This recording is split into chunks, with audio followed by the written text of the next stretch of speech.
Hello, everybody. Welcome back to the Thinking Theologically podcast, a show where we teach you how and why you should think theologically. I'm one of your hosts, Jack Dodgen, joined, as always, by our master resident theologian in training. I haven't done the intro in so long.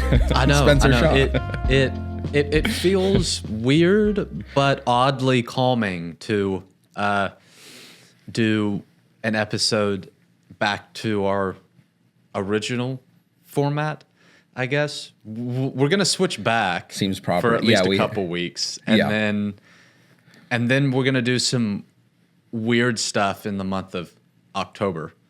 So yes, we'll kind of be all over the place. We'll have some solo stuff coming out. We'll have a interview coming out. We'll have us together coming out. Yeah. So we have.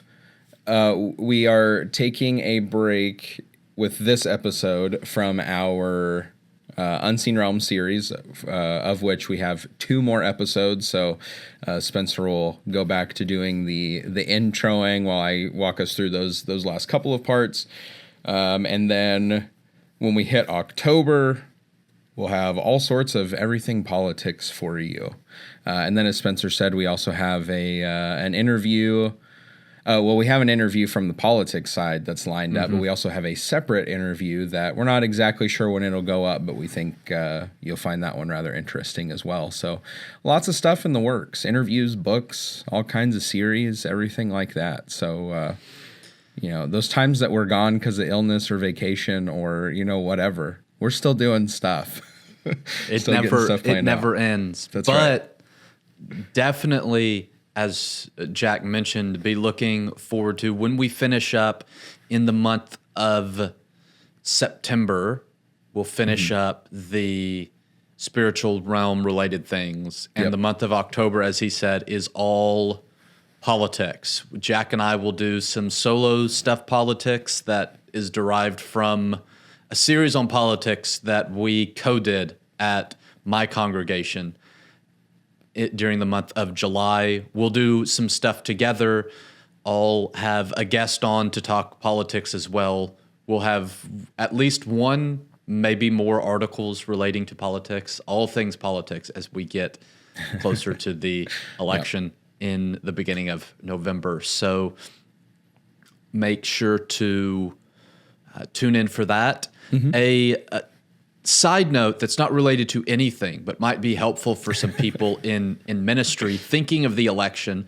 I don't know if your church hosts voting or not. I know a lot of churches become places where voting takes place because you've got a lot of space. Most of us have some kind of fellowship hall or gym or something like that they need space, especially for a presidential election where there's going to be tons of people coming out. So my church is one of those as well.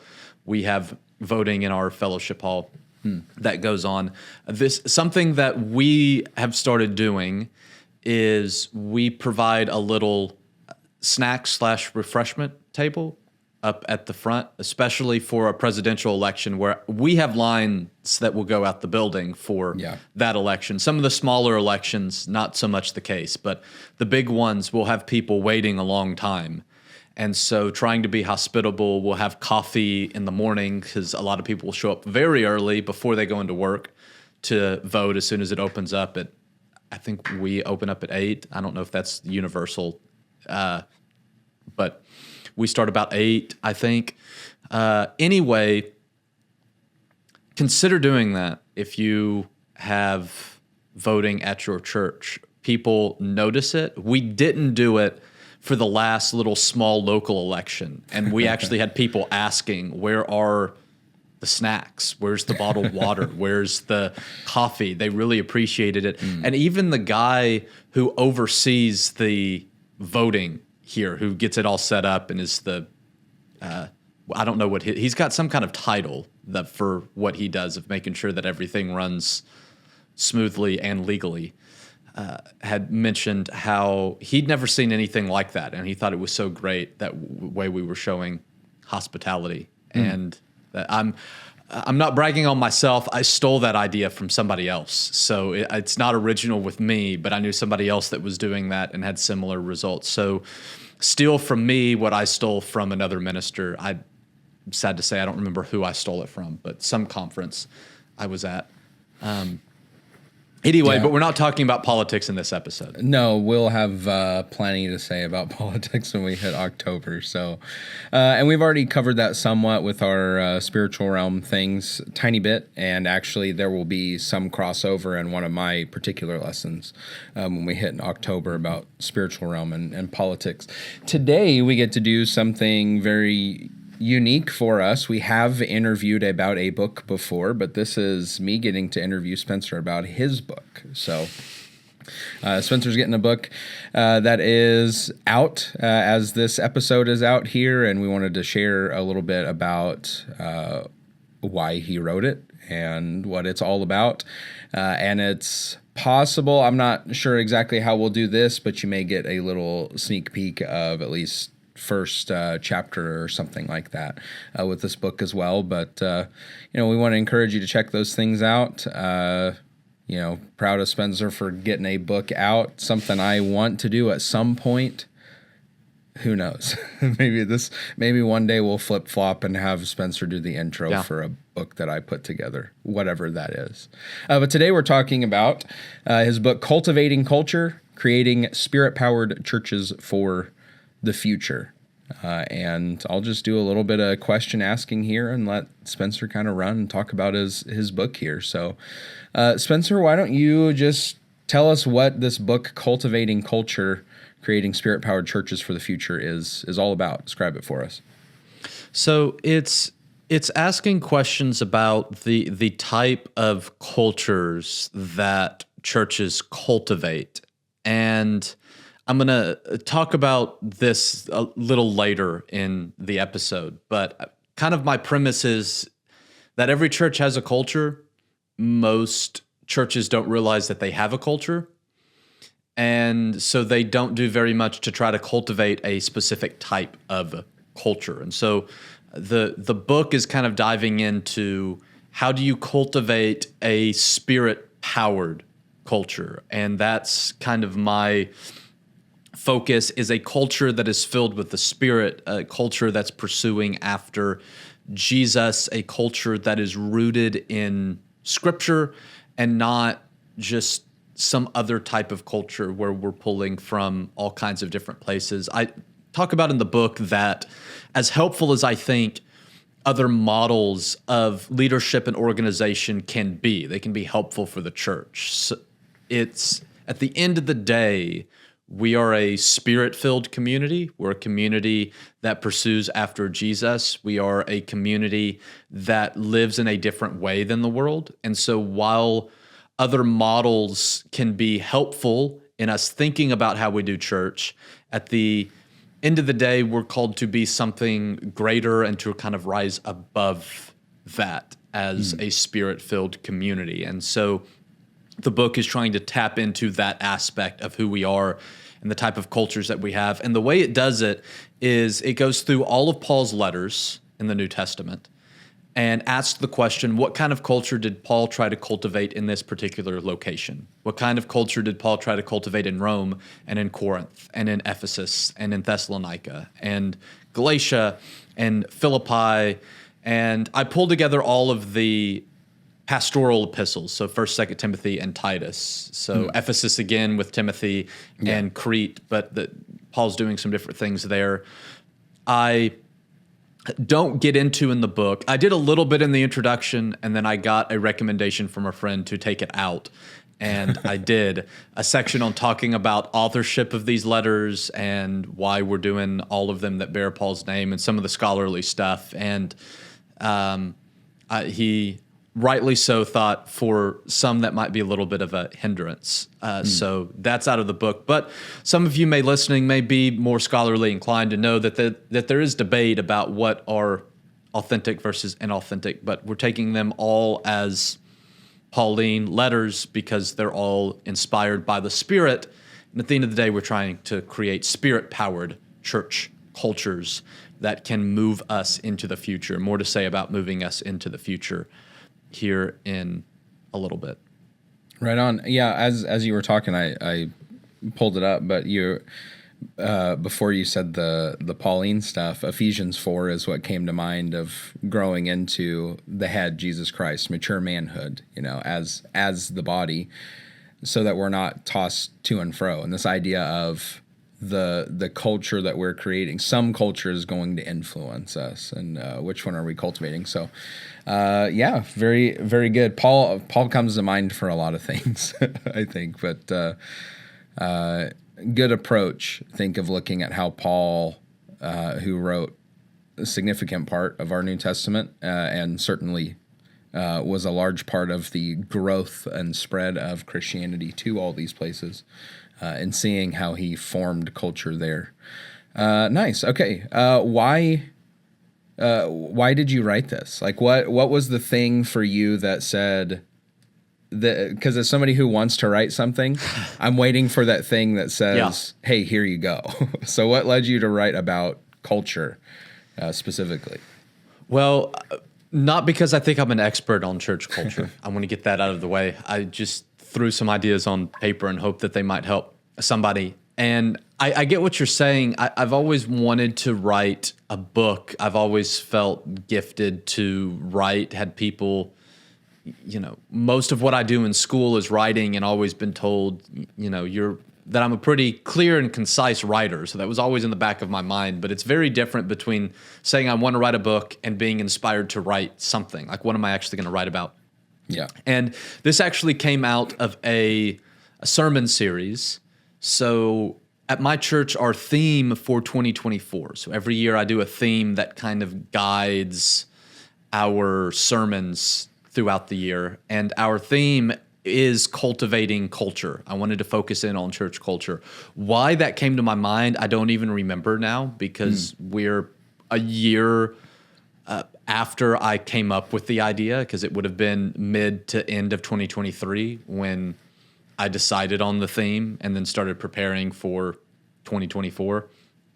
But I open up every year with a sermon series based on the theme, with that title. So our theme's Cultivating Culture. We opened up the year with a sermon series, Cultivating Culture, and trying to figure out what I wanted to do for that, how I wanted to approach it. Then I got the idea, well, why don't we look at all of Paul's letters? And so in that series, we did an introduction. We looked at all of Paul's letters, but the pastorals. I didn't get into that. We had just done a leadership selection process of elders and deacons, and I had done some preaching on elders and deacons, and that chapter in the book is on godly leadership, and we had kind of already touched on that. So I didn't want to repeat something that we had very recently done. So we didn't actually get into the pastorals in the series. But as I was preaching through that series, I was thinking, this sounds like a book. It just felt like I was preaching from a book. And then I was like, well, so why don't I write the book? And I manuscript out all of my sermons, or I did at that point. I've actually moved to a more outline form now, and I don't know if I'm ever going to go back now. But at that point in time, I was manuscripting out all my sermons. So most of it was already written. It was just cleaning it up, moving it from a form that's better for public presentation and speaking to writing, and then expanding some of those ideas, because I could talk a little bit more about things that I can in a 30-minute sermon time slot. And I guess as I was talking about this, also thinking about how important this was for other churches. So my dad is an elder, and when I'm back in my hometown with my family, we talk shop a lot about church things. And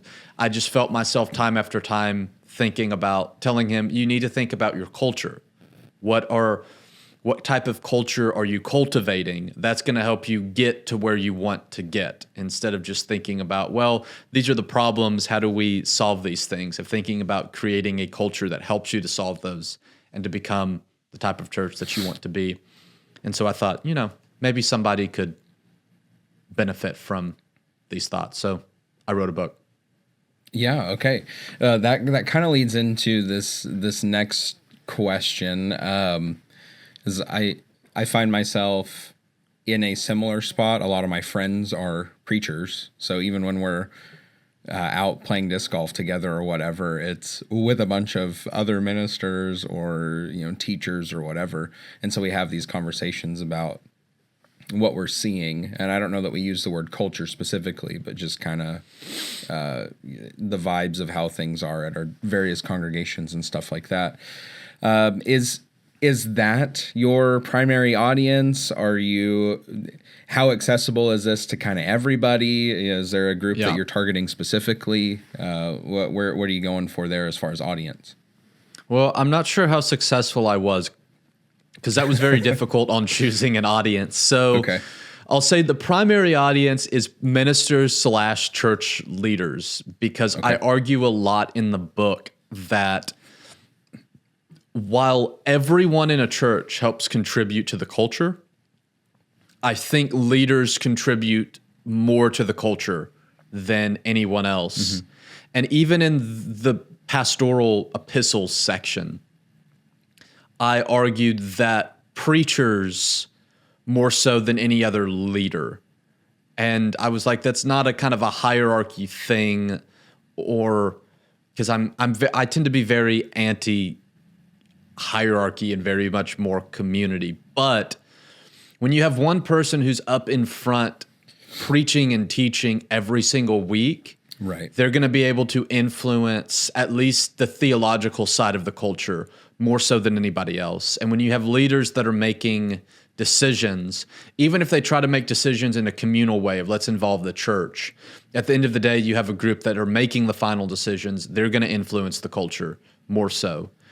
But everyone plays a vital role. And so I also talk about in the book that you can have the greatest set of members of a church, but if you have poor leadership, they're probably not going to be able to overcome poor leadership. At least I haven't seen it done. Yeah. But the opposite can kind of be true. Good leadership can only take you so far as well if membership doesn't buy in. And so it is an everybody kind of thing. But when you're talking about, I think, where does a process of cultivating a culture start?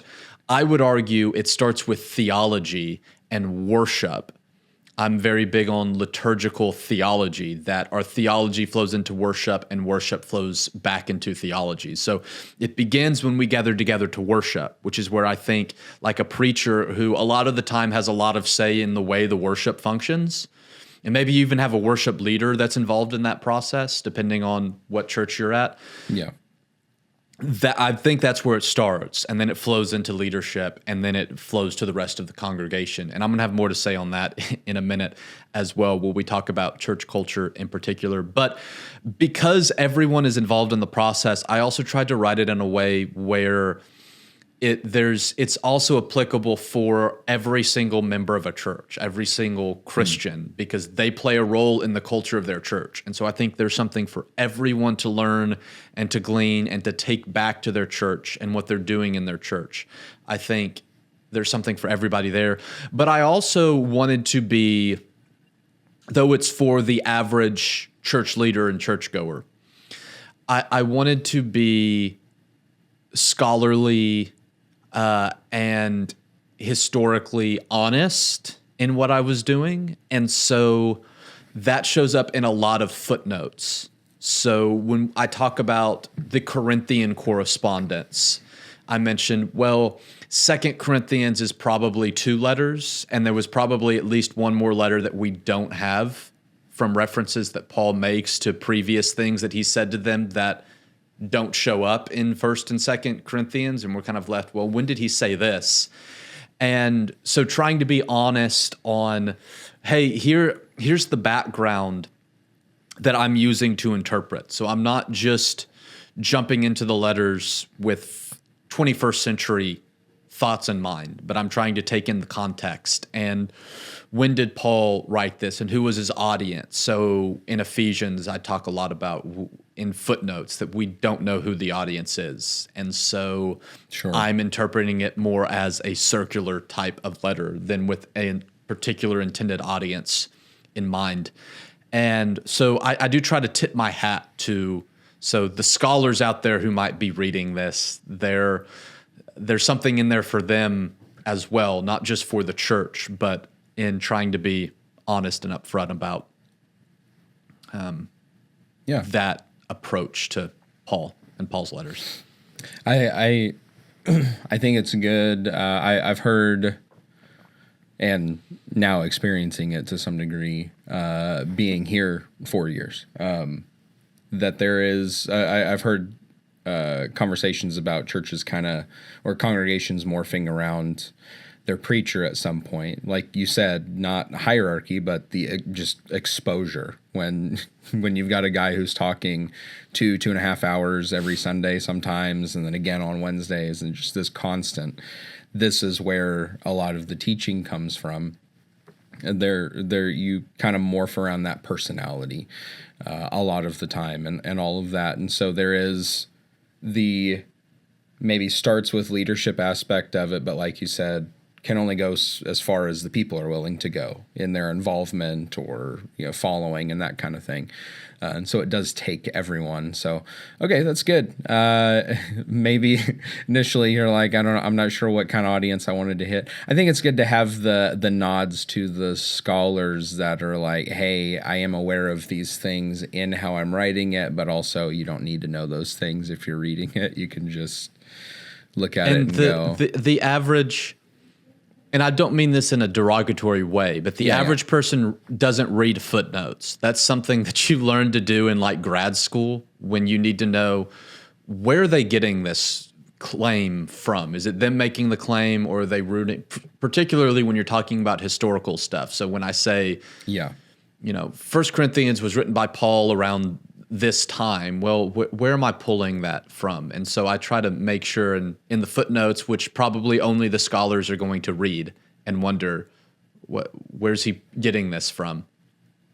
So it's all in footnotes. So yeah, right on. Read the footnotes. If you're not interested in that stuff, don't read the footnotes. So and you'll be just fine. You won't miss anything. Okay, very good. So accessible to everyone, a little bit of everything for whoever you are as a reader, which is good because it requires all of us as far as culture shaping is going to go. You alluded to this already. Why do you believe the whole culture thing within a church is so important? What do you want to hit on here?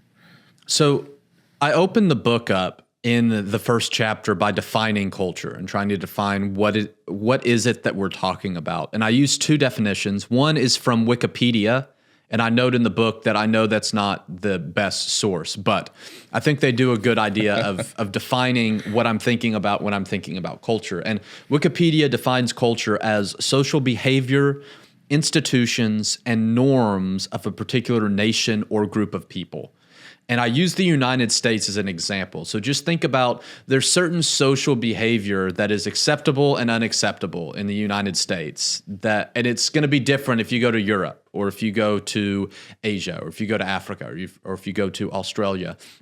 There are institutions that impact the way of life. So the church, for example, is a powerful institution in the United States. It does impact the way of life and the way that people in the U.S. think. That's not so in every country throughout the world. There are norms, that normal ways of behaving, or you even think about the holidays that are important to us that we celebrate. So the 4th of July. So there's normal things that Americans do on the 4th of July that is only an American thing. You don't do that in other places and in other cultures.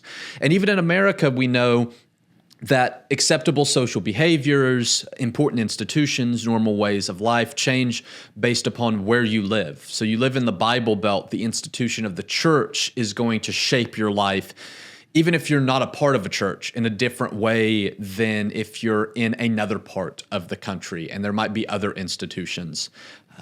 Education, particularly public education, is another institution that forms and shapes us, even if we're not a part of it.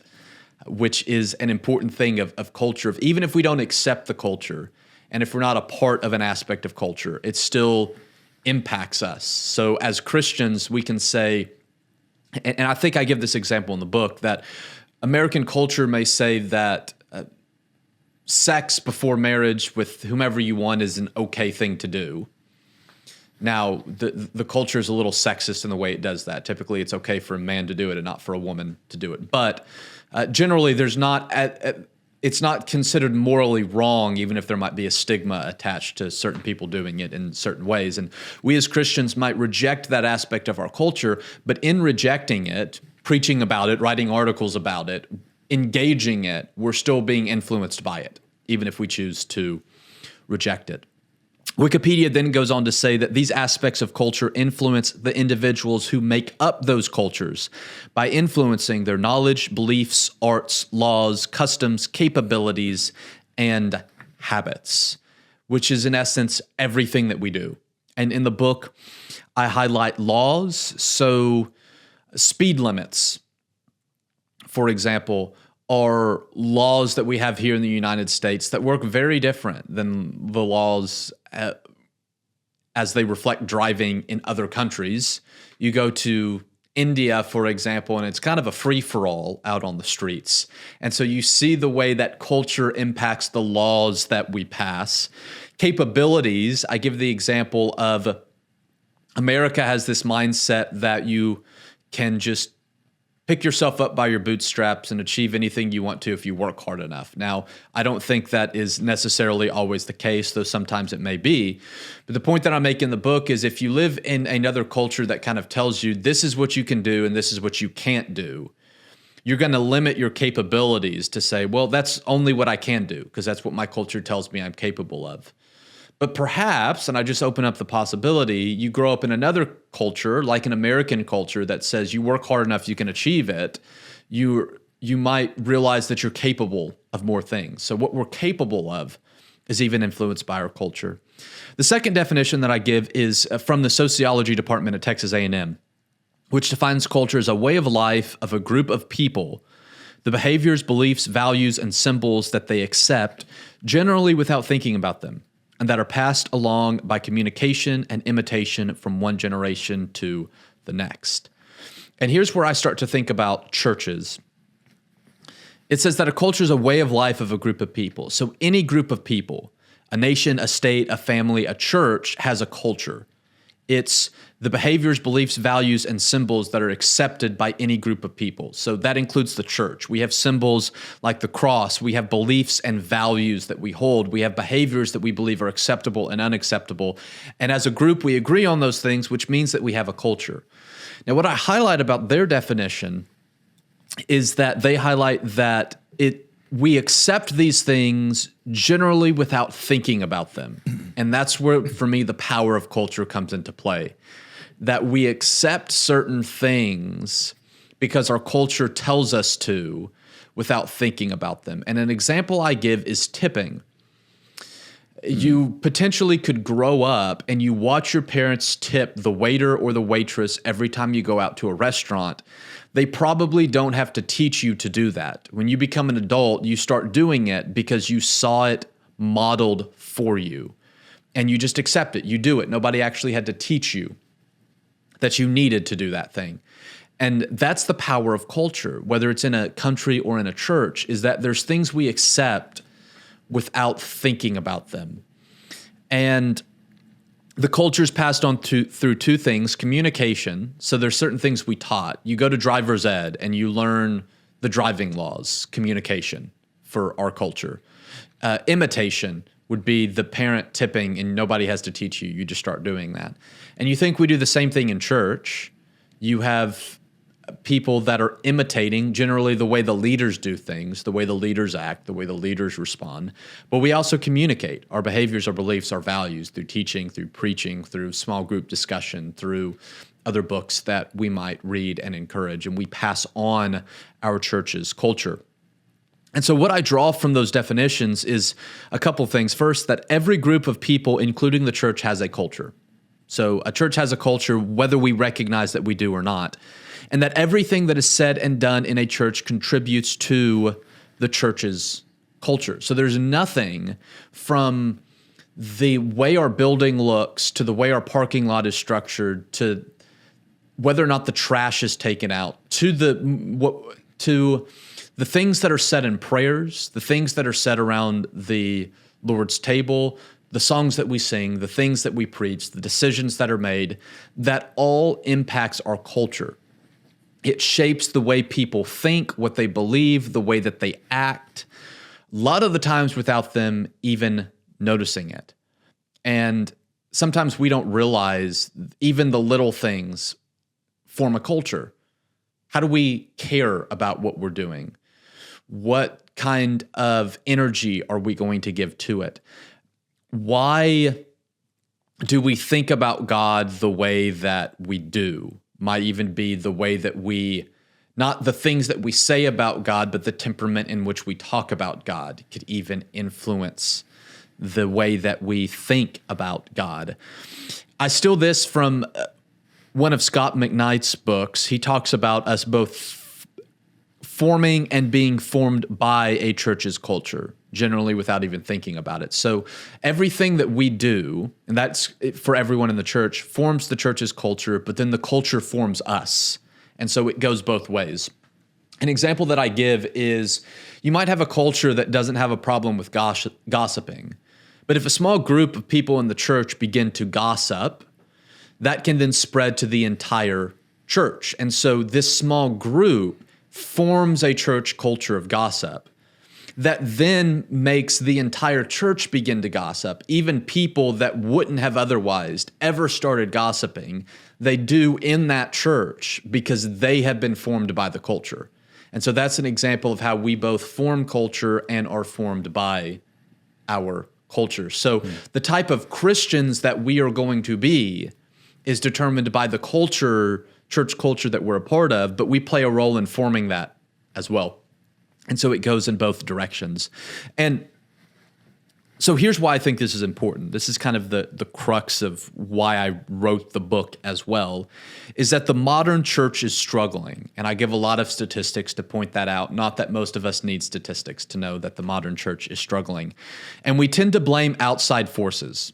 So it's young people today. It's the secular culture. It's deconstruction. It's whatever we want to blame. And yes, there are a lot of outside forces that are going on. But I argue, as the book opens, that I don't believe that the primary problem is outside forces. I think it's internal. I think the problem is that many churches have bad cultures. And I don't think that's because most churches necessarily have bad leaders or made up of bad people. Sometimes that is the case.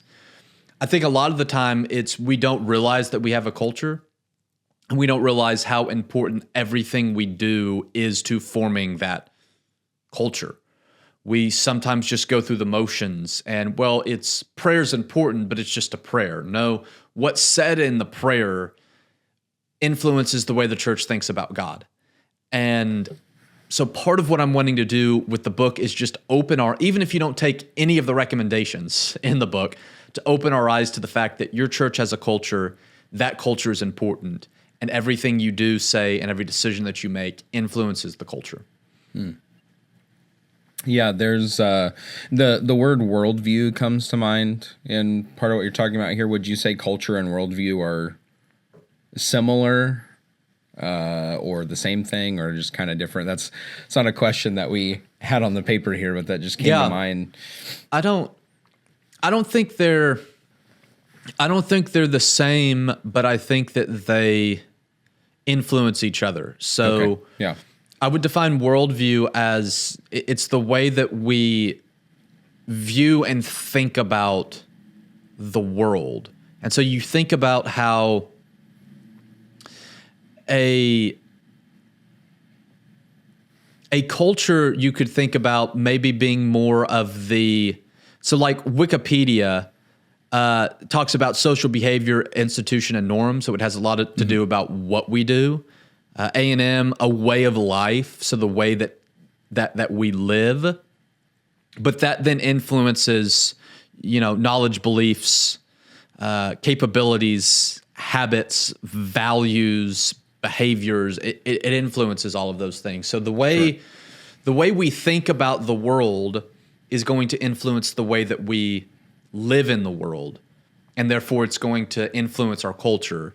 But the culture, beliefs that are accepted, the things that we do, then come to change the way that we think about the world. So I guess I would say worldview is a little bit more internal, and culture is a little bit more, because worldview is a little bit more individual, though we can share a worldview. Sure. Culture is by definition not individual. It's a group thing.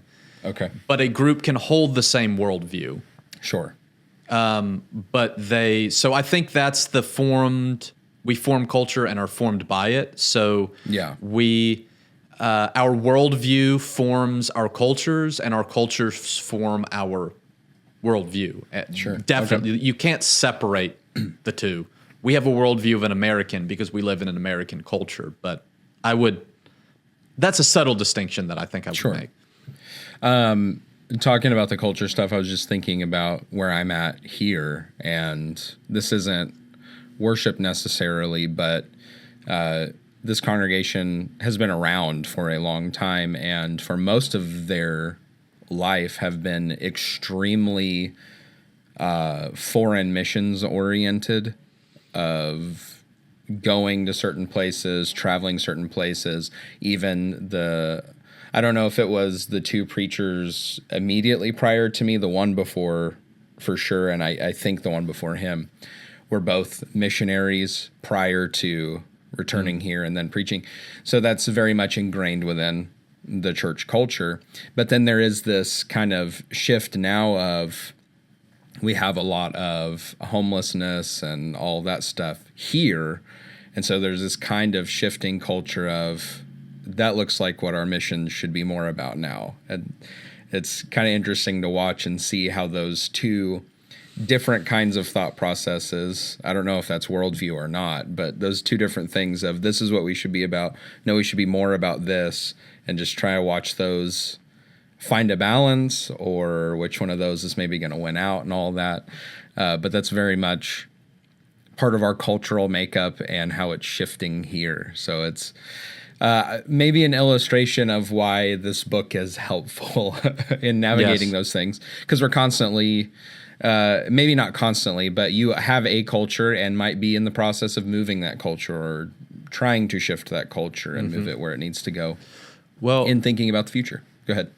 And that's actually the perfect segue into the last thing we wanted to talk about. I wanted to share some thoughts from one of my favorite chapters. I love all the chapters, and it's hard for me to pick one, but this was an idea that I just wanted to share on another Friends podcast that will be coming out probably sometime around the time of this one. I talk about the book as well, and I share some thoughts from a different chapter. So this isn't just a repeat of what we talked about on that podcast. But the first church culture that I look at is Rome. I kind of go in the order of the books as they're placed in the New Testament, which, if you didn't know, is because of their length. There's no deep theological reason why Romans is first and Philemon is last. It's because of their length. Just read time. Okay, great. So for the record, in the book, Philemon is in Colossae, and Colossians and Philemon were probably, I argue, likely sent together, maybe even with Ephesians. Were all sent at the same time or very similar times. So Colossians and Philemon get brought together in the book, in case you were wondering where Philemon went. He's with Colossians. Anyway, Rome's the first one that I do, and I talk about a culture with vision.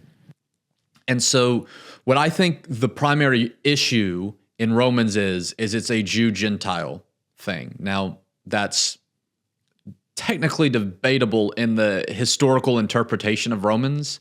When you actually read Romans, I don't think it's debatable, because Paul does all of this grand theology to get us to Romans 9 through 11, which is all about Jew-Gentile relationships. Yeah.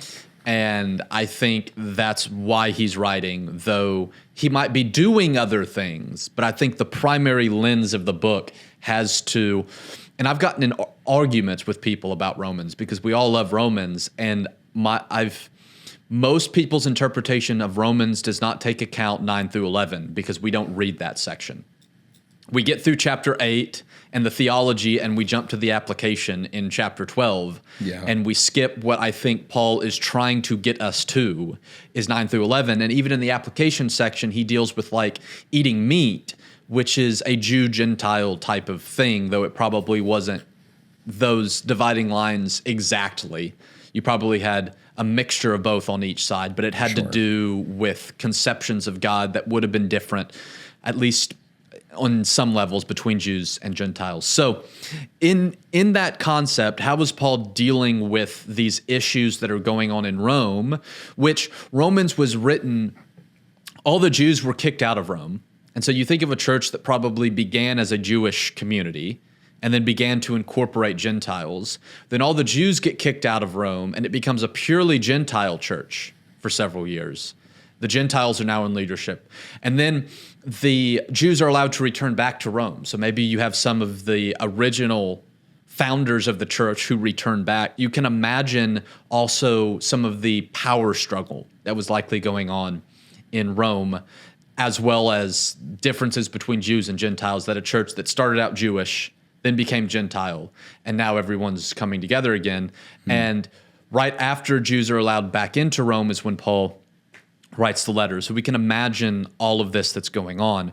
How does Paul deal with it? Well, I argue that he casts a vision for the church of what they are to be in the future. And, you know, the subtitle of the book is Creating Spirit-Powered Churches for the Future. So all of these problems that we have that I argue are not external but internal, how do we create cultures that not only help deal with those, but propel us into the future, help us to be churches that are around not just now, but in 20 years, 50 years, 100 years.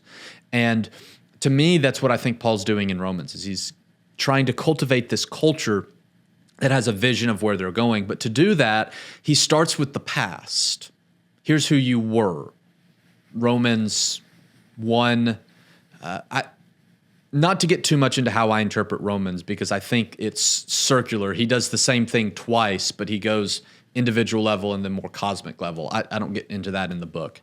But he starts out, you think of 1:18 through 3 and verse 20, for example.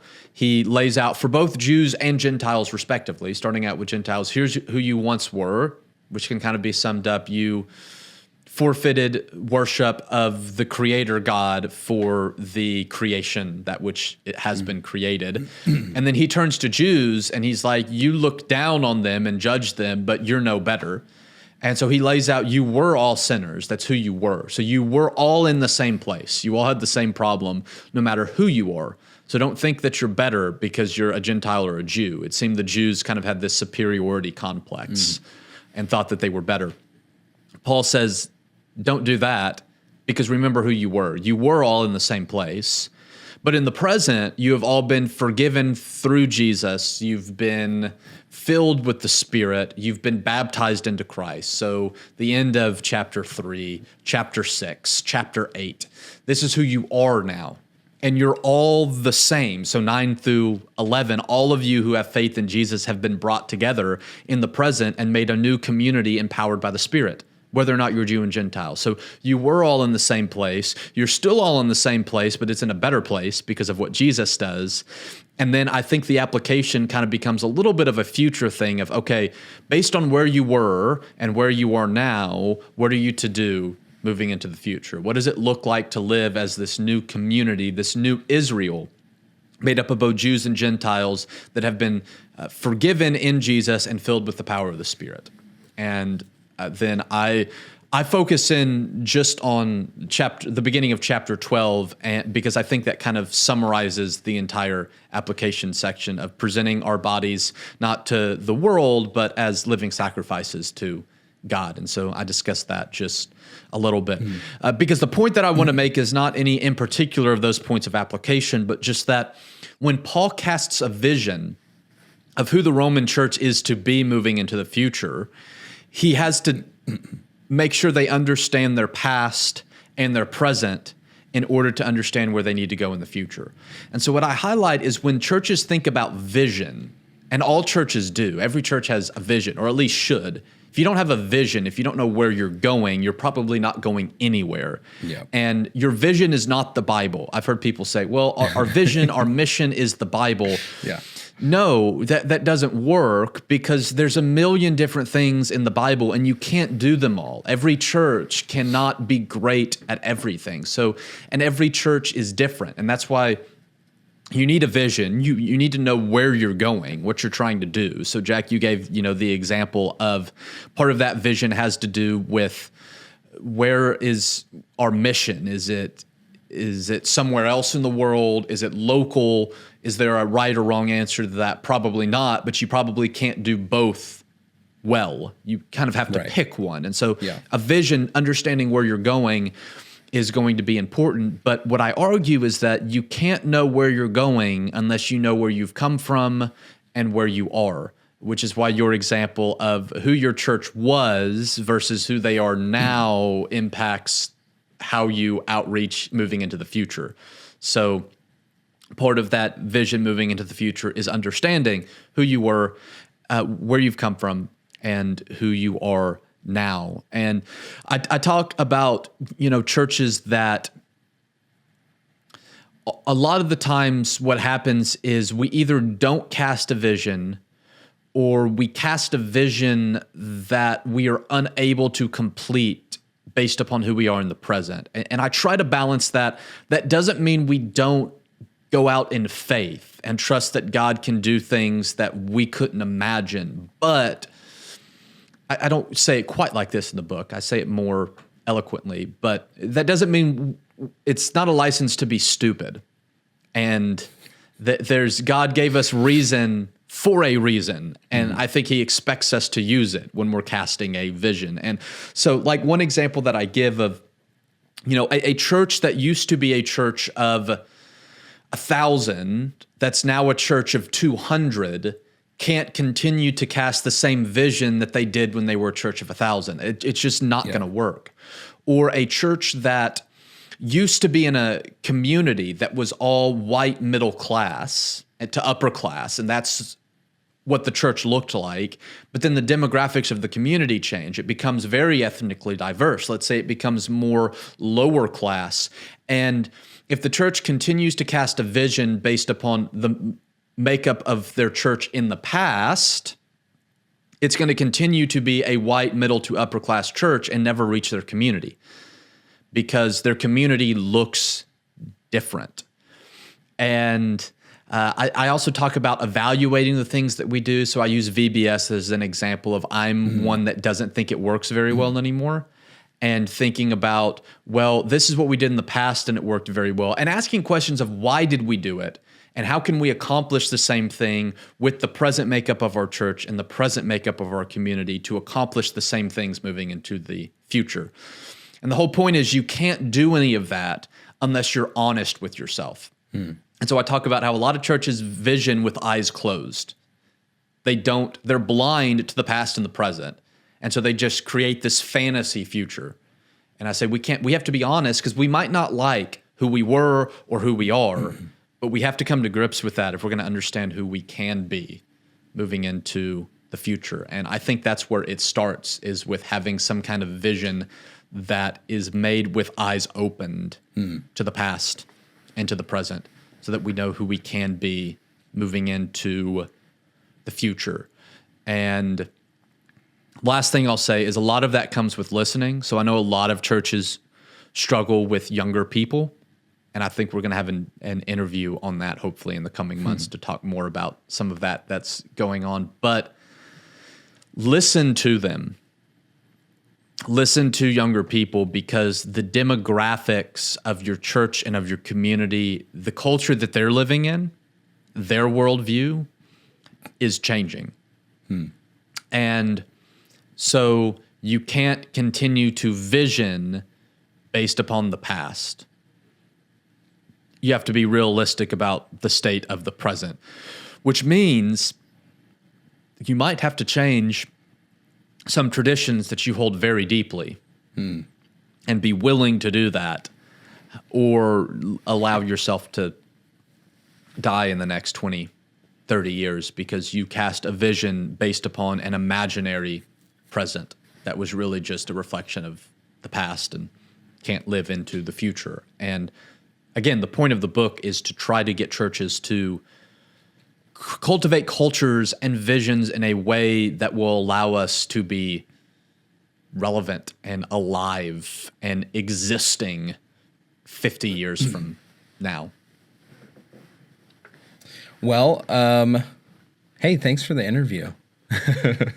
I know that you care a lot for the church, obviously, in your educational work that we've been following through the course of this website and podcast, but also the ministry that you do and all of those things. You obviously care a lot about the church, where it is, where it's going, and all those sorts of things. And sounds like that is seen throughout the writing of this particular book. So I think just based on your description, I think that people will feel the same way as they go and check this out. So if you are listening to this and interested in picking up your copy of the book, you should be able to get it Amazon and pretty well anywhere that sells books. That being said, you can support us more directly from getting the book at thinkingtheologically.org, which you're hopefully on anyway, checking out all of the extra written stuff and all those kinds of things that we have going on there. But yeah, check it out. Pick yourself up a copy. Encourage your leadership to check out this book. Maybe get some copies for them to look at as they think about. Go ahead. Let me add something. There's we can give some discounts for bulk orders. Oh, cool. If you want to buy some for your ministry team or your leadership group, if you go to the website under the books tab, where you can purchase the book there as well, there is a buy in bulk or something like that button, and you click out you just fill out a little form, and it'll shoot me an email and kind of let me know, hey, this is where I am, this is kind of what I'm looking to get, and we can talk back and forth about some kind of discount and price point that would work for your group. And that's one of my major encouragements that I'm trying to do with this book is try to get your leadership team on board, whatever that may look like, elders, deacons, ministers, staff members, whatever your church may look like, to think about getting this book to kind of read together so that your leadership as a whole is at least thinking about culture. Like I said, you don't have to accept any of my suggestions in the book, but be thinking about culture. One other thing that I forgot to mention that I was just reminded of in talking about audience. The book is written in a way to help churches and leaderships from all church traditions. So all of our Church of Christ people, I am completely committed to our tradition, but don't be offended that at times I don't use some of our unique language. Because I wanted it to be, we have Church of Christ jargon, and I tried to stay away from that so that people outside of our tradition can understand and learn from some of the cultural aspects that I'm talking about. So regardless of where you're at, consider that for your leadership team, and we can give you a discount there. Copies available all over the place. But again, thinkingtheologically.org, or just reaching out directly to, if you reach out to me, that's fine. I'll get it to Spencer. But reaching out to Spencer, you can get a hold of us both on our Facebook page or personally on Facebook if you're friends with us. Everywhere else on the internet for Spencer, I'm too old for anywhere else other than Facebook at this point in my life, I think.